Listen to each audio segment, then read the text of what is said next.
Of Senate Bill 382, it's that controversial bill recently passed by the Republican-led legislature, which sends Hurricane Helene relief aid to Western North Carolina and takes away certain powers from the incoming Democratic governor and attorney general.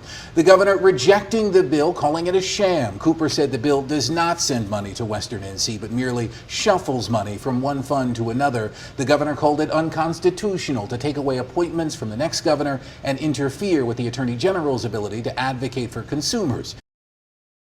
North Carolina GOP absolutely hates you. You know that, right?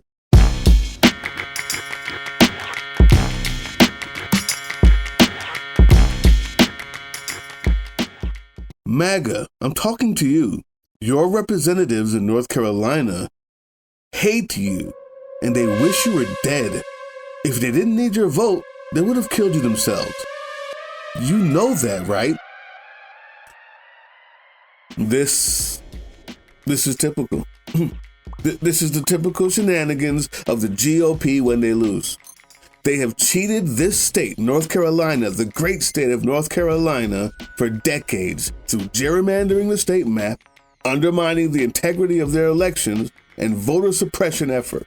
And now they cheat by trying to change the entire power structure of the state government. Leave a like, subscribe. Go visit our link tree. It'll send you to all the places where we are, and I really appreciate it because we're going to need your help to talk about stuff like this, like Senate Bill 382 in North Carolina. The last 30 minutes, Governor Roy Cooper vetoing Senate Bill 382. That's the bill that contained disaster relief for Western North Carolina, but also the one that would have stripped powers from the incoming governor and attorney general. The governor not mincing his words. He went on to say instead of giving small business grants to disaster counties, it strikes a cruel blow by blocking the extension of better unemployment benefits for people who've lost their jobs because of natural disasters. This violates the state constitution in that it takes judges' nominees away from the governor. All nominees for the judiciary would have to be approved by a GOP party. The party, not any elected public office. The Republican Party by itself would approve nominees before they're sent to the state Senate for confirmation. Okay, MAGA, I know you get really scared when people start talking about reading.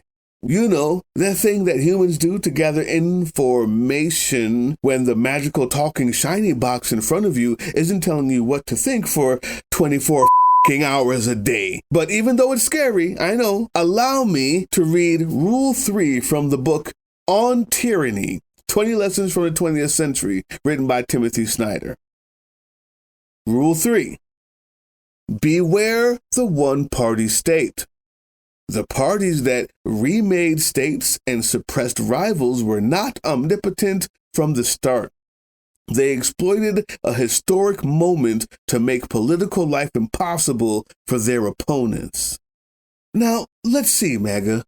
After the hurricane, which was a historic moment, all nominees for the judiciary would have to be approved by the GOP party. The party, not any elected public office. Ringing any bells? Does it sound any type of familiar to the book On Tyranny? Senate Bill 382 also takes authority over North Carolina elections away from the Secretary of State, a seat won by a Democrat, and places that authority in the hands of the state auditor. Oh, let me guess, another fucking Republican. People, this is a desperate ploy by a losing party, a pathetic attempt to maintain the power of the offices they lost in elections by removing the power of those offices from the people who won the elections. That's it. Governor Roy Cooper already vetoed this bill, calling it a sham, an obvious reference to the title of the bill, the Hurricane Relief Bill, only provides 1/4 of the funding Governor Cooper asked for. Yeah, and just as a quick reminder to how depraved, unethical, inhuman, and inhumane the Republican mind actually is. The bill would also significantly reduce the amount of time voters are given to fix issues with their provisional ballots and require counties to finish counting all provisional ballots on the third day after Election Day, a process that took nearly 2 weeks this year. Cooper also noted that the bill did not provide grants for small businesses in the disaster-affected counties, calling the move a cruel blow. 3 Republicans in the State House, all representing western parts of the state, voted against the bill. Yeah, all 3 Republican congressmen from the place that would be affected voted against the bill. It's only what affects me personally that matters. Everyone else can die. You don't get it yet. You don't get it, MAGA. You're nothing to them. You don't get it yet? They don't even love each other. They hate you. They only vote against it if it affects them. I guarantee you, if it wasn't in their district, they would be amongst the other Republicans voting for the bill, not to give you ant, animal, disgusting, filthy, pig, MAGA, insignificant piece of shit that votes for me nothing. They would love nothing more than that. You just so happen to live in their district. This bill is nothing but a power grab, framed under the guise of hurricane relief. According to one of our allies in North Carolina, some locals there are still spreading lies and rumors about FEMA, quoting something they think they learned from listening to Trump, but they're so blinded by ideology, they can't turn around to see who's really stabbing them in the back. Hey, dummies! It's your own state representative. Another way the GOP is trying to cheat is by disenfranchising 60,000 North Carolina voters in a recount of a tight state Supreme Court seat. The so far losing GOP candidate wants to throw out 60,000 votes by them, the people. This is another sad and desperate display as the weakened GOP party in North Carolina continues to show them their priorities are maintaining power for themselves and not honoring the voice of the people at all. That's it. So the people of North Carolina are now crowding the galleries of the state capitol to protest. I mean, that is until the GOP-controlled legislature from the party of free speech has them removed. So now I suppose we wait. Just wait until GOP supermajority, which is also a sham, but a topic for a whole nother video, might try to override Governor Cooper's veto. Ain't fascism fun, guys? Coming soon to a town near you. Thanks, MAGA.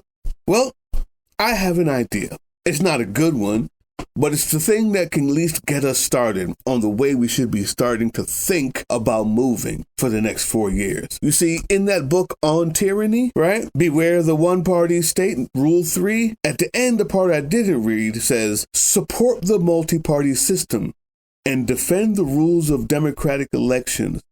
Vote in local and state elections while you can, and then consider running for office. Check us out. Email us. Let's talk about how we can defend the multi-party system. Let's talk about how we can defend democratic norms as well as free speech and the right to assemble. Tell us what you need. You know the email. If you don't, it's right there. Let's talk. And last but not least, you can run for office. I think we need some people who have skills and something to say to put their foot in this race, to put their foot in these races when you thought maybe it wasn't for you. Maybe politics wasn't your thing. Guess what? It's everybody's thing now. And if you don't want it to be the thing that's resting on the side of your neck while you're not breathing, maybe think about running instead of marching. Both are reasonable ways to fight back. But we need people to run. Follow us on all these things you see here, and our link tree is in the description. Maybe even get some merch.